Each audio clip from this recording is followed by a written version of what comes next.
Want to speak real Polish from your first lesson? Sign up for your free lifetime account at polishpod101.com. Hello everyone, welcome to Top Polish Words. And today we will be doing top 25 Polish phrases. My name is Marzena. Let's start. So the first phrase is cześć. Cześć means hello in Polish. So when you meet your friend, you can say cześć, which would be like saying hello. But then again, you can use cześć to say bye as well. For example, when you meet your friend, you can say cześć, and then when you have to go back home, you can say cześć again. So this one is pretty useful. So our next phrase is dzień dobry.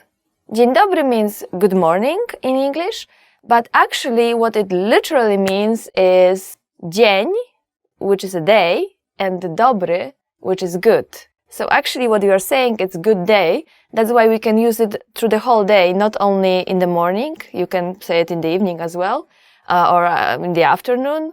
You can say it to your friends or to your family and to a person you don't know as well. So feel free to use it anytime you want. And our next phrase is dobry wieczór.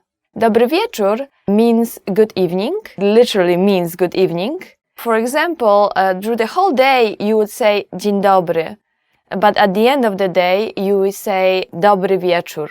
Now, actually, a lot of people, it's very difficult to know when can you start saying that, when can you start saying dobry wieczór instead of dzień dobry. So a lot of people I know starts with like dzień dobry, they want to say dzień dobry, but they notice it's already evening and they say like dzień dobry wieczór, which is the funny way of saying that. You can try it if you want. Dobranoc. Dobranoc means good night. So you would usually use it before going to bed, when you want to say bye to your family or to your friends and just you are sleepy, you will just say dobranoc. Dobranoc, it's one word, but it actually came from two different words. So like dobra, which means good, and noc, night. So it literally means good night, but it's one word right now. The next phrase is jak się nazywasz? Jak się nazywasz? Which means, what is your name? If you meet a new person, you can use it, but remember that this phrase will be better to use with people of the same age or people younger, because it literally means, what is your name, not what is your name, sir, or what is your name, ma'am. That's why it's not too good to use for like older people. It's better to use it for your friends, for people the same age, or for younger people, for children as well. So once again, jak się nazywasz? And the next one is nazywam się. So obviously if you ask jak się nazywasz, what is your name, you have to answer that, and that's nazywam się, which means my name is. For example, nazywam się Marzena. So the next phrase is miło mi ciebie poznać. Miło mi ciebie poznać. Which means it's nice to meet you. So obviously when you meet a new person, you ask jak się nazywasz, and you answer nazywam się, like nazywam się Marzena, and then at the end you usually say like it's nice to meet you, and that would be miło mi ciebie poznać. So the next phrase is jak się masz? Jak się masz? Which means how are you? Now, the funny thing is that we don't really ask that a lot in Poland. I mean, we do, but not as often as you do it in English. So when you ask somebody jak się masz, how are you? Be careful, because this person can actually give you the real answer.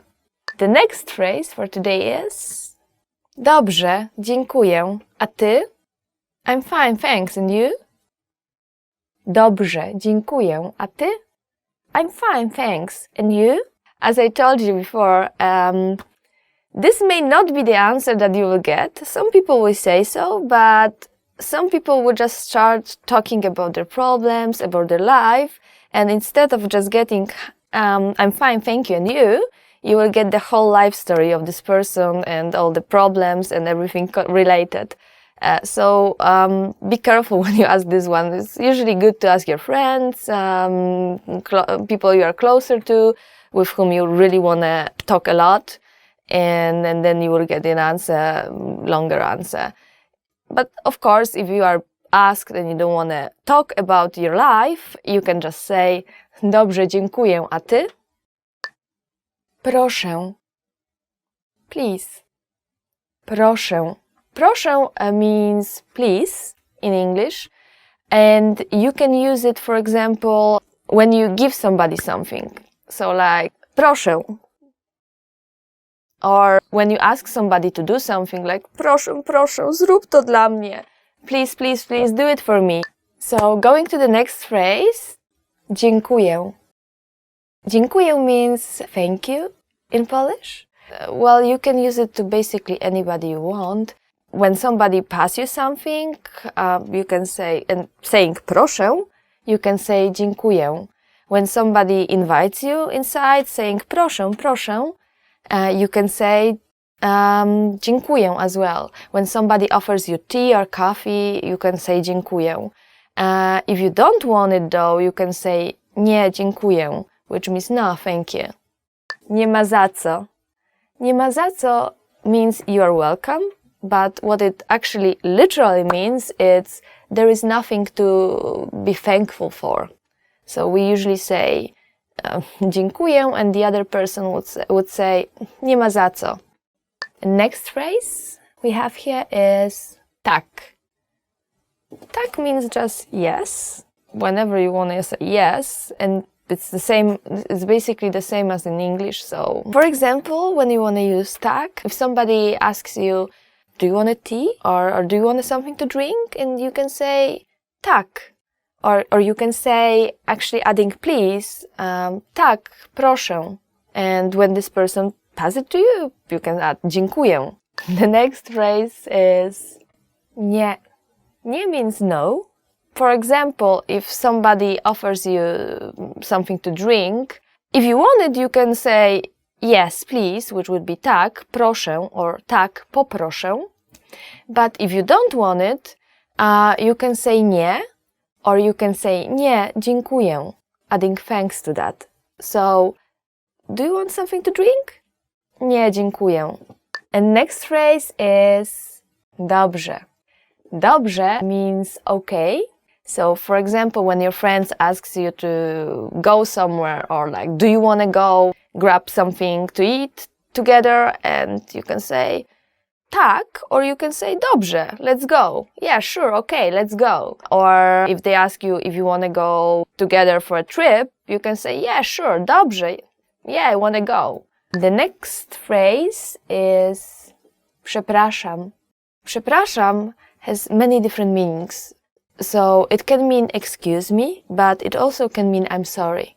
So you will see a lot of Polish people mixing excuse me and I'm sorry in English, because it's actually one word in Polish. So for example, when you stepped on somebody's leg, you can say przepraszam. When you did something wrong, you can say przepraszam. When you want to pass through like crowd of people, you can say przepraszam, przepraszam, and find your way out. If you did something wrong, you can say przepraszam as well. So it's actually a pretty useful one. So it means excuse me, but it means I'm sorry in the same time. Przepraszam. Przepraszam means I'm sorry. Actually, the next phrase is która jest godzina? Która jest godzina means what time is it? If you want to ask somebody, excuse me, what time is it now? You can say przepraszam, która jest godzina? So let's go to the next one. Another very useful phrase. Gdzie jest toaleta? Gdzie jest toaleta? Which means where's the toilet? So gdzie means actually where. Jest means be or to be, and toaleta is toilet. So gdzie jest toaleta means where is the toilet. So if you are in a shopping mall or in a restaurant and you want to ask, excuse me, where is the toilet, you will say, przepraszam, gdzie jest toaleta? The next phrase is poczekaj chwilkę. Poczekaj means to wait, and chwilkę means a moment, and together it means wait a moment, please. When you see your friend going somewhere, but you still want to talk to him or her, and you can just, call them and then say, poczekaj chwilkę. Ile to kosztuje? Ile to kosztuje means how much is this? When you go to a shop, you will say przepraszam, ile to kosztuje? So excuse me, how much is this? Przepraszam, ile to kosztuje? Czy mogę prosić o rachunek? Czy mogę prosić o rachunek? Can I get the check, please? So imagine you are sitting in a very nice Polish restaurant eating pierogi or any other wonderful Polish dish, and you've just finished and you just want to get your bill. So you would just call the waiter saying przepraszam, and then you will add czy mogę prosić o rachunek? And the next one for today is pomocy. Pomocy. This means help, and I hope you will not have to use this one anytime soon. But if you're ever in danger, if you ever are in a very dangerous situation, which I hope you will not be in Poland, you can use this one, saying pomocy. Do zobaczenia. Do zobaczenia means see you later. You can use it when you speak with your friends and with your family or with anyone basically, because it's not super formal, but it's not only reserved to your closest friends. So like for example, we started this one with cześć, which was hello, but it was bye as well. And this one you would use when you speak with your friends, you would say cześć. But then for everybody else, your friends included, you can say do zobaczenia, which means until we see each other again. Potrafię dobrze mówić po polsku. I can't speak Polish very well. Nie potrafię means I can't. Mówić means to speak, and then po polsku means in Polish. So nie potrafię mówić po polsku, it literally means I can't speak Polish very well, or I can't speak in Polish very well if you wanted a very literal translation. When you start learning the language and you are still not so good and you meet like people and you want to tell them that your Polish it's not so good or it's not super good yet, you can use this phrase. Nie potrafię dobrze mówić po polsku. Thank you guys for watching. This was top 25 Polish phrases. And if you like this video, remember to give it a thumb up and leave some comments below. If you have any questions, you can leave it as well. And for more words and phrases, go to polishpod101.com.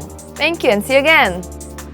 Hello everyone, welcome to Top Polish Words. My name is Marzena and today we will learn 10 phrases you always want to hear in Polish. Świetnie dzisiaj wyglądasz.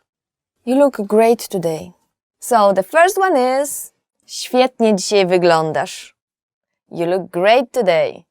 So that's a good one. You can say it to your friends. You can say it to somebody from your family. You wouldn't say it to a person you don't know, like, random person on the street, which you do in some other countries. But everybody will feel better with this one. Świetnie dzisiaj wyglądasz. You look great today.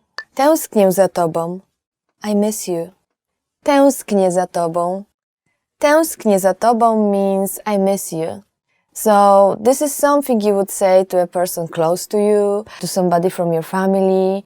Well, somebody, you don't have to address as a sir, a ma'am. You can write it to a person you love, for example, or to your mom, to your dad. Wykonałeś świetną robotę. You did a great job. Wykonałeś świetną robotę. You did a great job. This is a phrase, I guess, that you will hear at a company. Maybe your boss will tell you that, or your supervisor, or maybe your teacher even. But somebody you know who is above you and he will prize you for whatever you've done. Dostaniesz premię na koniec miesiąca. There will be a bonus at the end of the month. Dostaniesz premię na koniec miesiąca. There will be a bonus at the end of the month. Well, I guess bonuses in Poland right now are quite common. It wasn't like this 20 years ago. But right now in a lot of companies, they want to make people they want to, people to work better. They want people to try. So there is this system of bonuses in most of the companies in Poland right now. So you may actually hear this one if you work well. Dobrze gotujesz. You're an excellent cook. Dobrze gotujesz. Dobrze gotujesz means you are an excellent cook. And this is very important in Poland especially. We do love food and we do love, our homemade food. So whenever you want to marry into Polish family, be sure to be a good cook. And we do cook a lot. We do cook a lot in Poland. We don't really go out, eating out. So phrase like, dobrze gotujesz, it's a compliment and a very, very good one. Odpocznij sobie, dzisiaj ja posprzątam. Take a break, I will do the cleaning today. Odpocznij sobie, dzisiaj ja posprzątam. Take a break, I will do the cleaning today. That's something I would love to hear. We do, there is this whole schedule to Polish week, and because a lot of people still go to church on Sunday, and they don't work on Sunday, we usually do our cleaning on Saturday. It's like, I guess in a lot of other families, both the wife and the husband, they both, engage in the cleaning process, and they both try to, clean the house. And then on Sunday, they both usually rest and start work from Monday to Friday. Wygrałeś and you win. Wygrałeś and you win. We've got this very popular lottery in Poland. It's called Totolotek. And you can buy it almost everywhere. There's the small kiosks where they sell it. And I guess a lot of people try to, try their luck. And I guess, I would be super happy if I won 1 million zloty, which I never did. I guess the most I won was 200 zloty, which is still $50, $60 maybe. Pretty good. Miałeś rację. You were right. Miałeś rację. You were right. It's difficult to say that somebody else was right. And I guess, girls in Poland would admit it, oh, you were right. But guys are so proud, and I don't think they will do that. I don't think guys say that a lot. Przyniosłem ci coś specjalnego. I brought you something special. Przyniosłem ci coś specjalnego. I brought you something special. And this something special can be a piece of cake, wonderful Polish surname, cheesecake, or a flower or two. Budżet jest nieograniczony. The budget is unlimited. Okay, so the next one is budżet jest nieograniczony, which basically means the budget is unlimited. I don't think you will ever hear it in a Polish company, but if so, that's definitely something that will make you happy. And that's all for today. Once again, my name is Marzena, and today we learned 10 things you want to hear in Polish. So if you like this video, please remember to like it and remember to check out polishpod101.com. That's all for today, and see you next time. Thank you! Hello everybody, welcome to Top Polish Words. My name is Marzena, and today we will learn 10 phrases to amaze native speakers. So let's go! Dziękuję, ale nie jestem Polakiem. Thank you, but I'm not Polish. Dziękuję, ale nie jestem Polakiem. Thank you, but I'm not Polish. So I guess after long years of studying Polish, somebody can mistake you for an actual Polish person, and then you can say, oh, no, thank you, I'm flattered, but I'm not Polish. Dziękuję, ale nie jestem Polakiem. Nauczyłem się mówić płynnie w ciągu zaledwie roku. It took me only a year to become fluent. Nauczyłem się mówić płynnie w ciągu zaledwie roku. Nauczyłem się mówić płynnie w ciągu zaledwie roku. It took me only a year to become fluent. Nauczyłem się mówić płynnie w ciągu zaledwie roku. And if you're a girl, you want to change this nauczyłem się into nauczyłam się. Nauczyłam się mówić płynnie w ciągu zaledwie roku. Będę mówił po polsku jak Polak w 3 lata. I will speak Polish like a Polish person in 3 years. Będę mówił po polsku jak Polak w 3 lata. I will speak Polish like a Polish person in 3 years. That can be a goal for you to achieve and kind of something you can do. So, please try. Good luck. Powodzenia. Uczyłem się polskiego przez 10 lat. I've been learning Polish for 10 years. Another thing that will leave people impressed is saying that you've been learning Polish for a very, very long time. And you can say, uczyłem się polskiego przez 10 lat. I've been learning Polish for 10 years. And remember, if you are a girl, you want to change uczyłem się into uczyłam się. Mogę oglądać polskie filmy bez napisów. I can watch Polish movies without subtitles. Mogę oglądać polskie filmy bez napisów. I can watch Polish movie without subtitles. This is something that will really impress people, and I guess you can achieve it by watching a lot of movies and then studying Polish with polishpod101.com. These two methods combined will lead you to success. Potrafię zapamiętać około 50 nowych polskich słów dziennie. I can memorize around 50 new Polish words a day. Potrafię zapamiętać około 50 nowych polskich słów dziennie. I can memorize around 50 new Polish words a day. That's a kind of achievement, yet, think about it, it's not very difficult to do. So if you try to study with like flashcards from polishpod101.com, you can actually maybe able to do it in a very, very short time, go to up to like 50 words, because words are very similar and there are the parts that you already know, and that kind of helps you memorize. So be sure to think about it whenever you're learning a new word. Polski jest fajny I prosty w nauce. Polish is fun and easy to learn.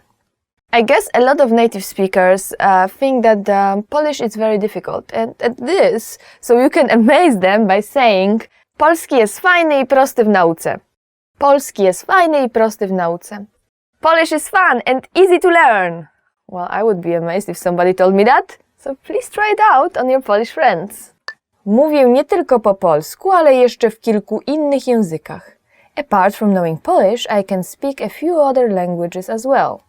Another thing that many people find amazing is if you can speak not only Polish but other languages as well. So in that case you can say mówię nie tylko po polsku, ale jeszcze w kilku innych językach. Apart from knowing Polish, I can speak few other languages as well. That's definitely something to amaze your friends. Uczę się polskiego samodzielnie. I'm learning Polish all by myself. Uczę się polskiego samodzielnie. Uczę się polskiego samodzielnie. Which means I'm learning Polish by myself. I'm learning Polish by myself. Polish is a very difficult language to learn, so learning it by yourself is actually very difficult. It requires some time, it requires effort, yet if you can do it, that's really amazing. Go for it. Nie mam najmniejszych problemów z polską ortografią. I have no problems with Polish orthography. So what is the most difficult part in studying Polish? Well, somebody would say it's an aspect, but I guess there is another part that's very difficult, and it's orthography. And actually orthography is difficult not only to foreigners, it's very difficult to Polish people as well. And we got a lot of people, not even our president can spell some words, so please watch news for that one. So if you want to impress somebody, you can say nie mam najmniejszych problemów z polską ortografią. Which means I have no problems with Polish orthography. That's actually cool. I do have problems with Polish orthography, so I would be impressed. Thank you for watching. This was 10 phrases to amaze native speakers. And did you try any of these? Which one works the best? Please let us know in the comments, and please remember to like this video. And for more words and for more lessons, please visit polishpod101.com. Thank you again and see you next time. Cześć! Hello everyone, my name is Marzena. Welcome to Top Polish Words. Today we will learn 20 travel phrases you should know. So here we go. Czy mógłbym dostać mapę? Could I get a map? So imagine you are in a new place and you go to the information center and you want a map. So you will ask, can I get a map? And in Polish you will ask, czy mógłbym dostać mapę? Czy mógłbym dostać mapę? Czy mógłbym dostać mapę? Could I get a map? Or if you are a girl, you will ask, czy mogłabym dostać mapę? Czy mogłabym dostać mapę? Again, could I get a map? Czy mógłbym dostać mapę? Czy mogłabym dostać mapę? Czy mówisz po angielsku? Do you speak English? Now you're wandering around and you want to ask for the way and you see somebody. and you want to ask them if they speak English. So you want to ask, do you speak English? Do you speak English? In Polish you would say, czy mówisz po angielsku? Czy mówisz po angielsku? And I guess this is the easiest way to say that, but not the nicest way, because actually mówisz, so do you speak English, it's something you will use with your friends, with somebody close to you, and for a person you don't know, it's better to say sir or ma'am. So in Polish you will say, if it's a guy, czy mówi pan po angielsku? Czy mówi pan po angielsku? And if it's a girl, czy mówi pani po angielsku? Czy mówi pani po angielsku? Czy mówi pan po angielsku? Czy mówi pani po angielsku? But if you want to do it the easy way, nobody will get angry at you. They will know that you are not so good at Polish, that you are still trying to figure stuff out, and you can easily say, czy mówisz po angielsku? Czy mówisz po angielsku? Czy jest autobus z lotniska do miasta? Is there a bus from the airport to the city? Now, imagine you just arrived and you're at the airport and you want to ask around how to get to the city center. You're looking for a bus and you want to ask, is there a bus from the airport to the city center? You can just say, czy jest autobus z lotniska do miasta? Czy jest autobus z lotniska do miasta? Is there a bus from the airport to the city? Is there a bus from the airport to the city? And I can tell you in Warsaw, yes, there is. There is also a very convenient train, by the way. Czy Wi-Fi jest darmowe? Is the Wi-Fi free? When you are traveling, you usually want to connect to the internet. And you are looking for Wi-Fi, and you are looking for a free Wi-Fi, and you want to ask if the Wi-Fi is free. You can ask in Polish, czy Wi-Fi jest darmowe? Czy Wi-Fi jest darmowe? Is the Wi-Fi free? Czy Wi-Fi jest darmowe? Actually, if you go and ask, czy Wi-Fi jest darmowe, people will not understand you. So you have to change the Wi-Fi pronunciation. Even though the word is the same, the spelling is the same, you have to change Wi-Fi to Wi-Fi. So if you're looking for a free Wi-Fi, remember you can ask, is the Wi-Fi free? Czy Wi-Fi jest darmowe? By the way, you will find it very easily everywhere, almost everywhere you will have free Wi-Fi. You are walking the street, in the city center, in almost, I think every coffee shop, actually, not almost every, but every coffee shop, every hotel, basically everywhere. Czy mają Państwo wolne pokoje na dzisiaj? Do you have any vacancies tonight? Now, imagine you are looking for an accommodation and you see a hotel, you walk in and you want to ask, do you have any vacancies tonight? Do you have any vacancies tonight? In Polish you would say, czy mają Państwo wolne pokoje na dzisiaj? Do you have vacancies tonight? Czy mają Państwo wolne pokoje na dzisiaj? Which means wolne pokoje. Wolne pokoje. If you want to translate it literally, it means free rooms, not for free, but free as a, nobody there. But this is what we say in Polish for vacancies. Czy mają Państwo wolne pokoje na dzisiaj? Czy mają Państwo wolne pokoje na dzisiaj? Do you have vacancies tonight? Czy mógłbym się przenieść do innego pokoju? Could I move to a different room? Now imagine you are already in your room and then something is broken, something is not working and you want to ask if you can move to another room. What you would say in Polish is, czy mógłbym się przenieść do innego pokoju?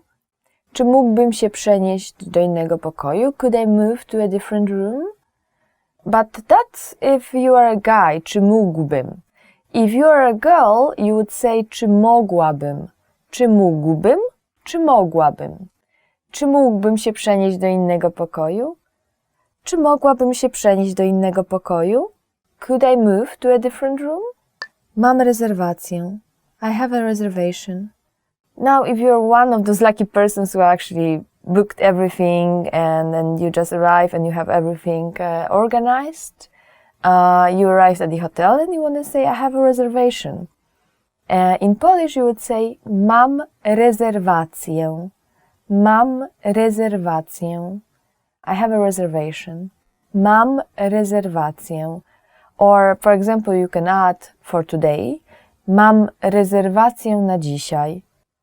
Or if you are calling them and you want to say, oh, I have a reservation for tomorrow, but I will arrive late or something like that, you can say, mam rezerwację na jutro.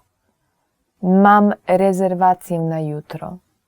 Or if you want to say, I have a reservation for September 15th, you can say, mam rezerwację na 15 września. So there is this preposition na. Mam rezerwację na, and then the date comes. It can be a date or a day, like jutro, tomorrow. Czy moglibyśmy prosić o menu? Could we have the menu, please? And imagine you enter a restaurant. Depends on the country. Sometimes you have to ask for things. Sometimes the waiter or waitress will just bring everything to you. In Poland, I think in a lot of places you will wait long time before they bring everything. So it's better to ask. And for example, if you want to have the menu and you want to say, could we have the menu, please? In Polish you will say, czy moglibyśmy prosić o menu? Czy moglibyśmy prosić o menu?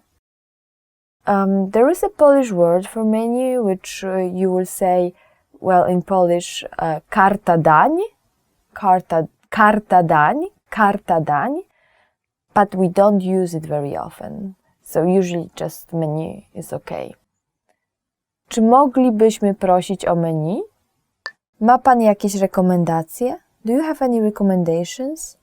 Now, imagine you are staying at a hotel and you want to walk around, you want to see new places, but you don't really know where to go and you want to ask for the recommendation. What you would say to a guy is, ma pan jakieś rekomendacje? Ma pan jakieś rekomendacje? And to a girl, you would say, ma pani jakieś rekomendacje? Ma pani jakieś rekomendacje? Do you have any recommendations? It can be either about sightseeing or when you already have this menu and you are ordering something and you don't know what Polish food is like and which is good, which is bad, which is the most traditional one. You just ask the waiter or waitress, czy ma pan jakieś rekomendacje? Czy ma pani jakieś rekomendacje? Do you have any recommendations? Czy mogę prosić o rachunek? Could I have the check, please? Now, when you finish and you want to get the bill and just go, and you want to ask, could I have the check, please? In Polish, you would say, czy mogę prosić o rachunek? Czy mogę prosić o rachunek? Could I have the check, please? Could I have the check, please? Czy mogę prosić o rachunek? Czy mogę prosić o rachunek? Where rachunek means bill or check. Czy mogę prosić o rachunek?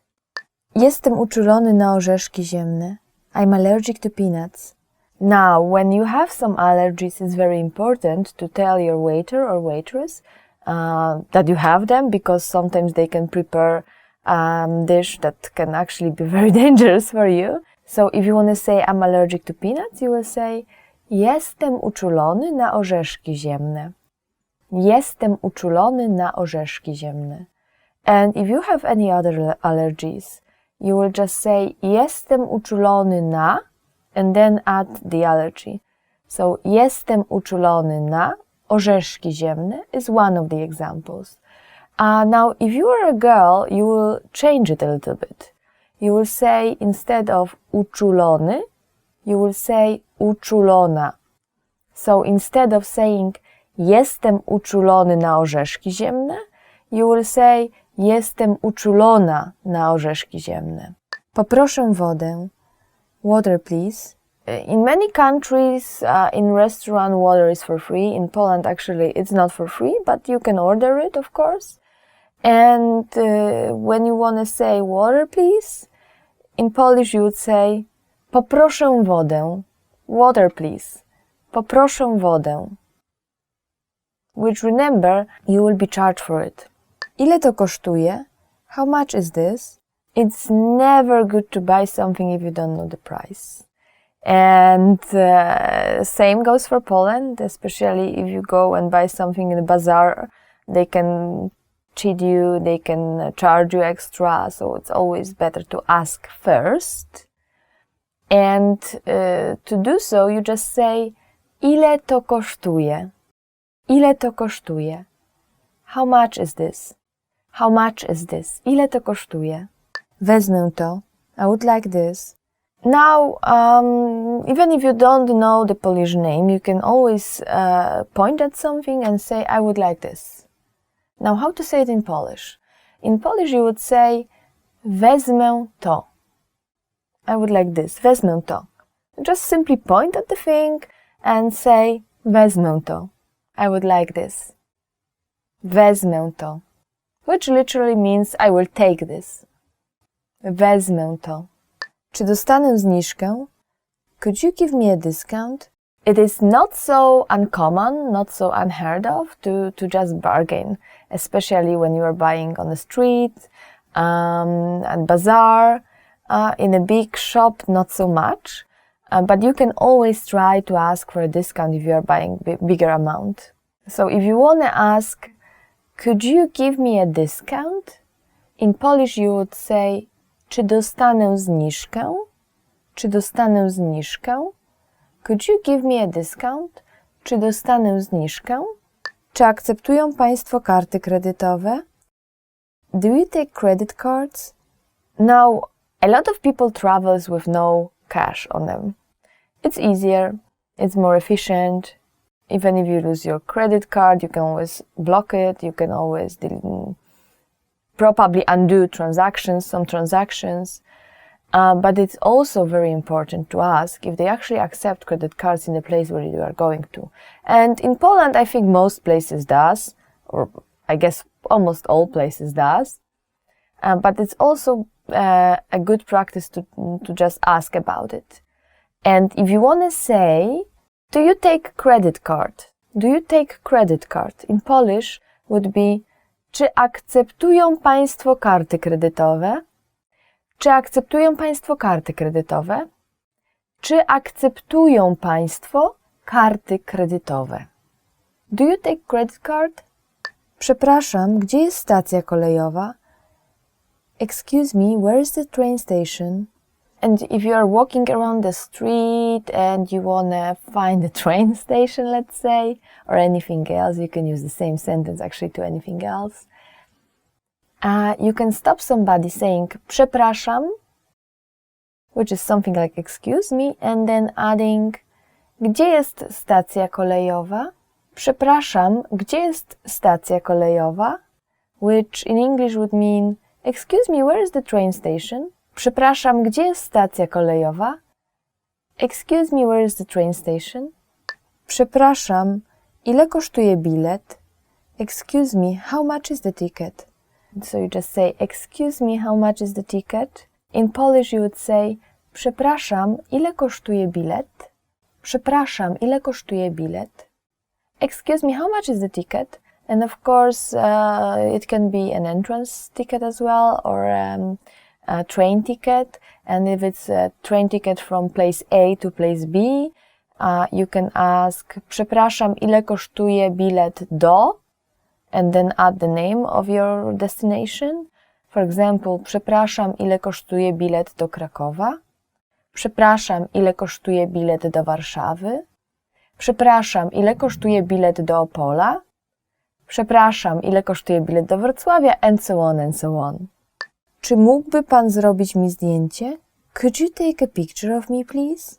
Traveling alone is a great thing, but if you want to take a picture, well, you can take a selfie and you can use the selfie stick, but it's not always so great. So sometimes it's better to just stop somebody and ask, could you take a picture of me, please? Which in Polish you would say, czy mógłby Pan zrobić mi zdjęcie? Czy mógłby Pan zrobić mi zdjęcie? If the person you ask is a guy. But if it's a girl, you would say, czy mogłaby Pani zrobić mi zdjęcie? Czy mogłaby Pani zrobić mi zdjęcie? Czy ten autobus jedzie na lotnisko? Is this the right bus for the airport? Now imagine you are going to the airport and you see a bus, but you are not sure if it's going to the airport. So what would you ask in Polish? Czy ten autobus jedzie na lotnisko? Czy ten autobus jedzie na lotnisko? Is this the right bus for the airport? Czy ten autobus jedzie na lotnisko? And I guess most people will be more than happy to help you. Czy ten autobus jedzie na lotnisko? Is this the right bus to the airport? That's all for today. Thank you for watching. Today we learned 20 travel phrases you should know. Are there any other travel phrases you want to know? Please leave us a comment. Remember to like this video, subscribe to our channel, and go to polishpod101.com for more content like that. Thank you again and see ya! Hello everyone and welcome to Polish Top Words. So today we will learn top 25 Polish verbs. Być. To be. Być. Być actually means to be, so yeah, you can say like być albo nie być, which just means to be or not to be. And of course, in Polish, all those verbs will be changing, depends on the person. So for example, if I want to say I'm happy, I would just say jestem szczęśliwa. Lubić. To like. Lubić. Lubić means just to like something, so whenever you're asking somebody, what do you like? Or you want to say, I like this, you would use this verb. Of course, change it, depending on the person. For example, you can say, lubisz lody? Do you like ice cream? Robić. To do. Robić. Robić means to do. So you can say, what are you doing today? Co dzisiaj robisz? Mówić. To say. Mówić. So when you translate it to English, it just means to say. You can get angry at somebody. Nie mów takich rzeczy, which means don't say such things. Wyjaśnić. To explain. Wyjaśnić.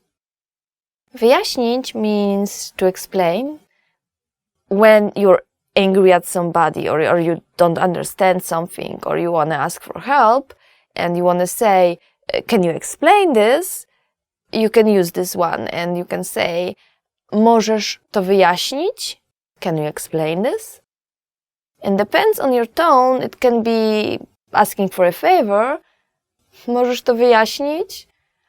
Or it can be getting really angry at somebody and just willing them to, explain why they did it and say, możesz to wyjaśnić? Słyszeć. To hear. Słyszeć. Słyszeć means to hear in English. And for example, you can say, słyszałam, że tu mają dobre pierogi. I've heard they have good dumplings here. So, if you're a girl, you would say słyszałam, I've heard. If you're a guy, you would say słyszałem. So, słyszałam, słyszałem. It will change a little bit depending on the gender. You can basically take this sentence and put something different at the end and use it as a kind of set phrase. Słyszałem, że, słyszałam, że. Iść. To go. Iść. Iść means to go. So when you want to ask your friend, where are you going? You can say, gdzie idziesz?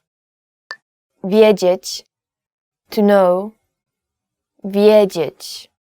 Wiedzieć is translated to English as to know, and it is a little bit tricky verb because people often confuse it with another verb, znać.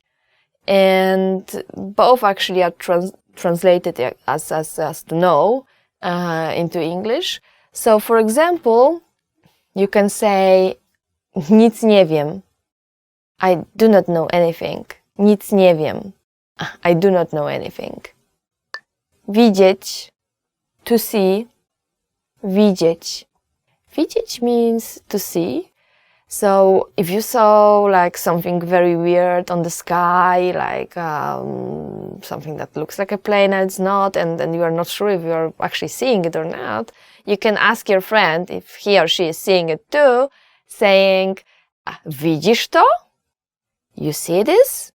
Przyjść, to come, przyjść, to come.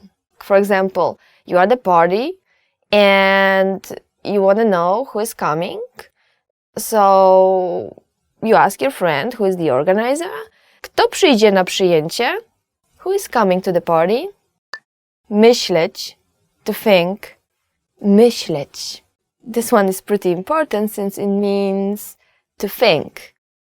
When you go shopping with your best friend and you are trying on different clothes and then, you see her in a very, very nice dress, you can say, myślę, że ci to pasuje. I think it suits you.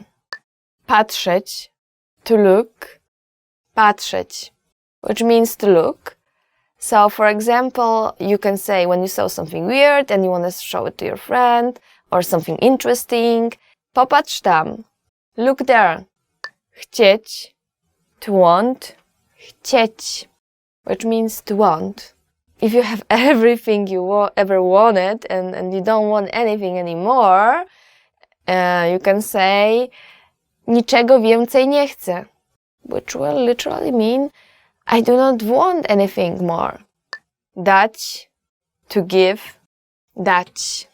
Dać means to give. So when you go out and you meet this nice guy or cute girl and you want to ask them for their email address, you'd ask them using dać. Dasz mi swój email? Will you give me your email address? Używać, to use. Używać.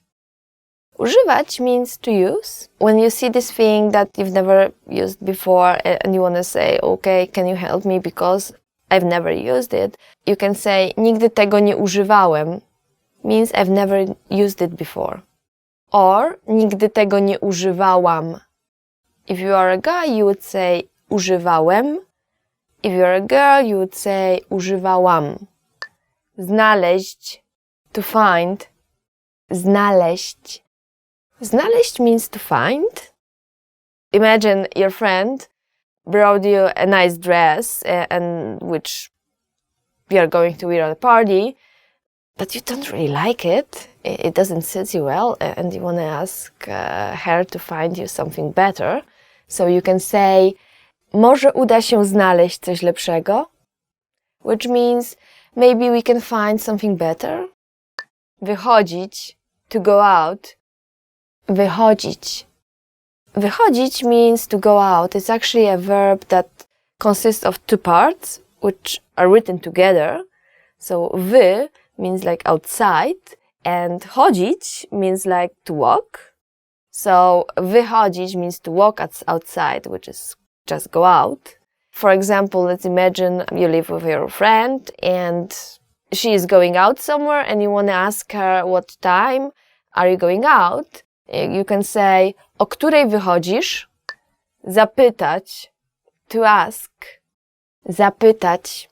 Zapytać means to ask. Sometimes when you want to ask for something which is very difficult to ask for, and, just to be nice, you want to say like, can I ask you something?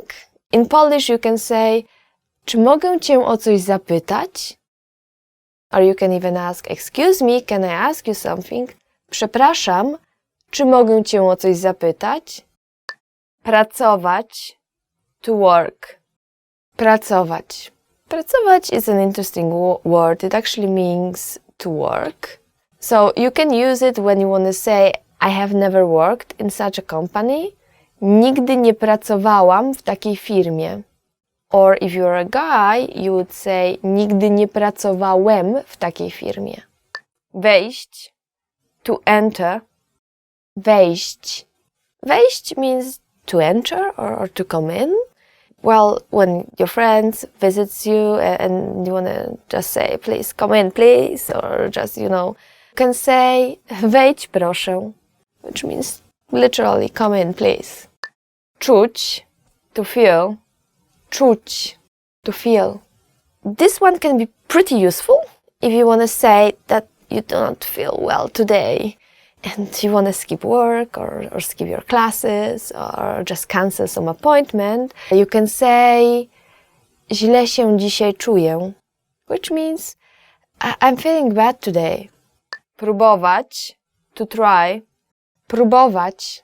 Próbować means to try. Let's say your friend is visiting and you made this wonderful food, amazing dishes, and you want him or her to try it. You can invite them saying spróbuj to, which means try it. Zostawić, to leave. Zostawić. Zostawić means to leave. When you're angry or irritated and you don't want people to talk to you and just leave me alone, please, you can say zostaw mnie w spokoju. Zostaw mnie w spokoju. Which means leave me alone. Zadzwonić, to call. Zadzwonić. So zadzwonić means to call. And let's say somebody calls you and you cannot really talk right now, so you want to say, okay, I will call you back later. You just say zadzwonię potem. I will call later. Biegać, to run. Biegać, to run.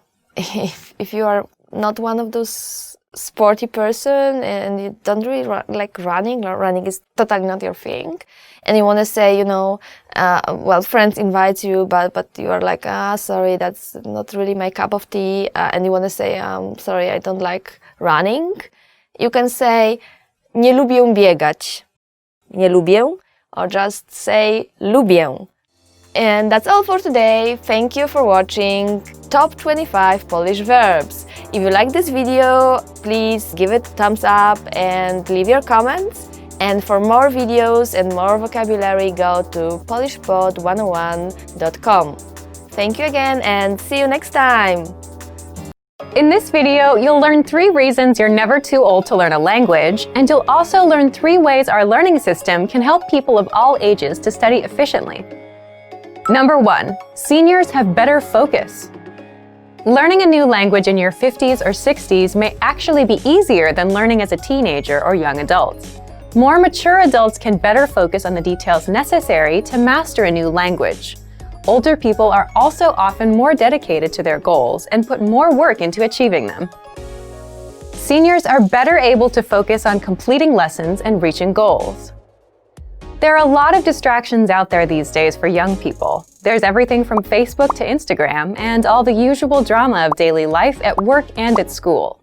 Seniors are typically less concerned with these kinds of things and are better at focusing on tasks until completion. This is extremely important for language study, where regular practice and attention to detail are key. Not only are you never too old to learn, you may have some advantages over younger learners. Our language learning program has a number of special tools to make learning a new language in your 50s or 60s easy. You'll use the same resources as a tech-savvy teenager. Number 2. Learning is vital to healthy and happy living. Learning is actually vital to your health. Doing things like playing word games, doing puzzles, and even using online platforms like Luminosity do help keep the mind nimble. But nothing compares to learning a second language in terms of health benefits for your mind. Learning another language may be one of the very best retirement hobbies you can pick up. You can also apply your second language knowledge when you travel. Number 3. There are health benefits to learning new things after the age of 60. Learning a second language increases the number of neural pathways in the brain. Forging these new neural pathways helps you code and sort the new language you are learning. In addition, there are other brain health benefits associated with learning a new language. Here's a list of benefits bilingual people can enjoy. Higher overall general intelligence, better memory and memorization skills, better perception of surroundings, better focus, concentration, and attention to detail. So, in a very real way, learning a new language is one of the best and most practical retirement hobbies you can find because it helps protect against cognitive decline as you age. Now let's talk about how our language learning program has methods to make sure you can start learning in your 50s, 60s, and beyond.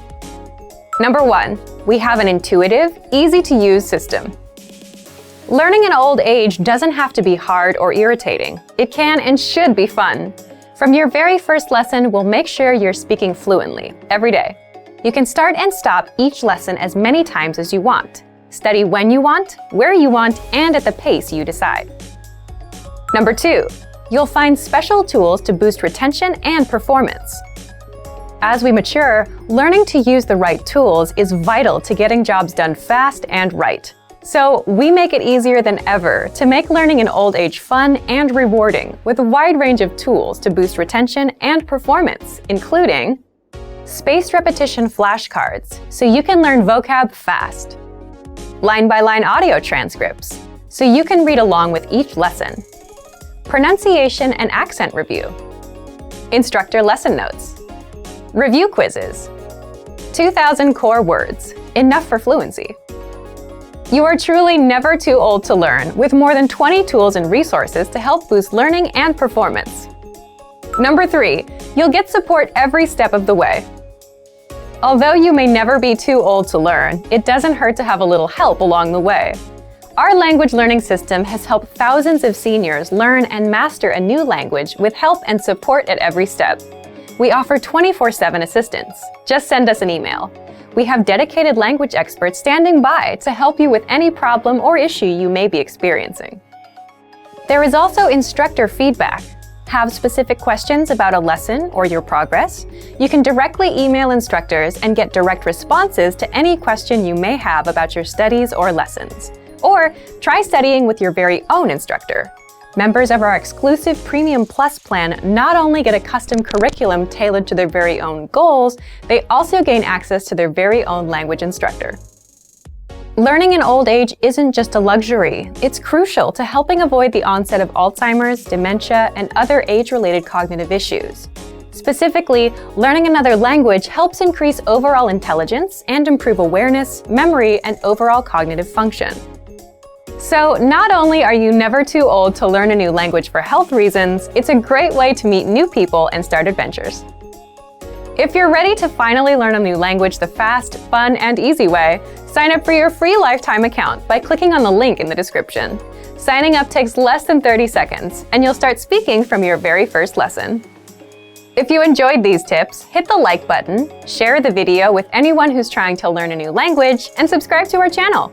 We release new videos every week. I'll see you next time. Bye! In this video, you will listen to each dialogue twice. One version without the conversation's text, and one version with subtitles to read along with. Test your listening comprehension skills with this video. Ready? Tam, gdzie stoi stara drukarka. Ale ona ciągle chodzi. Będziemy ją nadal używać. Okej, więc nie możemy tam postawić nowej. Szkoda. Dobrze by było mieć nową drukarkę na szafce obok drzwi. Niestety tam jest miejsce tylko na jedną drukarkę. No dobrze. Myślę, że powinniśmy postawić ją po drugiej stronie pokoju. Dobrze. Może obok okna? Brzmi nieźle. Gdzie jest stara drukarka? Postawić ją tam, gdzie stoi stara drukarka. Ale ona ciągle chodzi. Będziemy ją nadal używać. Okej, więc nie możemy tam postawić nowej. Szkoda. Dobrze by było mieć nową drukarkę na szafce obok drzwi. Niestety tam jest miejsce tylko na jedną drukarkę. No dobrze. Myślę, że powinniśmy postawić ją po drugiej stronie pokoju. Dobrze. Może obok okna? Brzmi nieźle. Did you get it right? I hope you learned something from this quiz. Let us know if you have any. Gdzie postawimy nową drukarkę? Myślę, że powinniśmy postawić ją tam, gdzie stoi stara drukarka. Ale ona ciągle chodzi. Będziemy ją nadal używać. Okej, więc nie możemy tam postawić nowej. Szkoda. Dobrze by było mieć nową drukarkę na szafce obok drzwi. Niestety tam jest miejsce tylko na jedną drukarkę. No dobrze. Myślę, że powinniśmy postawić ją po drugiej stronie pokoju. Dobrze. Może obok okna? Brzmi nieźle. Gdzie postawimy nową drukarkę? Myślę, że powinniśmy postawić ją tam, gdzie stoi stara drukarka. Ale ona ciągle chodzi. Będziemy ją nadal używać. Okej, więc nie możemy tam postawić nowej. Szkoda. Dobrze by było mieć nową drukarkę na szafce obok drzwi. Niestety tam jest miejsce tylko na jedną drukarkę. No dobrze. Myślę, że powinniśmy postawić ją po drugiej stronie pokoju. Dobrze. Może obok okna? Brzmi nieźle. Cześć. Wracam właśnie do domu. Dobrze. Mógłbyś kupić coś po drodze? Pewnie. Co potrzebujesz? Potrzebujemy mleko i chleb na jutro na śniadanie. Mleko i chleb. Ile kartonów mleka? 1 powinien wystarczyć. Okej. Coś jeszcze? Zaczekaj moment. Sprawdzę, czy mamy masło. Dobra, mamy masło. A mamy jeszcze piwo? Tak, jest jeszcze 1 butelka. Dobrze. To nie musimy na razie kupować. Tak, myślę, że to wszystko. Dziękuję. Cześć. Wracam właśnie do domu. Dobrze. Mógłbyś kupić coś po drodze? Pewnie. Co potrzebujesz? Potrzebujemy mleko i chleb na jutro na śniadanie. Mleko i chleb. Ile kartonów mleka? 1 powinien wystarczyć. Okej. Coś jeszcze? Zaczekaj moment. Sprawdzę, czy mamy masło. Dobra, mamy masło. A mamy jeszcze piwo? Tak, jest jeszcze 1 butelka. Dobrze. To nie musimy na razie kupować. Tak, myślę, że to wszystko. Dziękuję. Want to speed up your language learning? Take your very first lesson with us. You'll start speaking in minutes and master real conversations. Sign up for your free lifetime account. Just click the link in the description.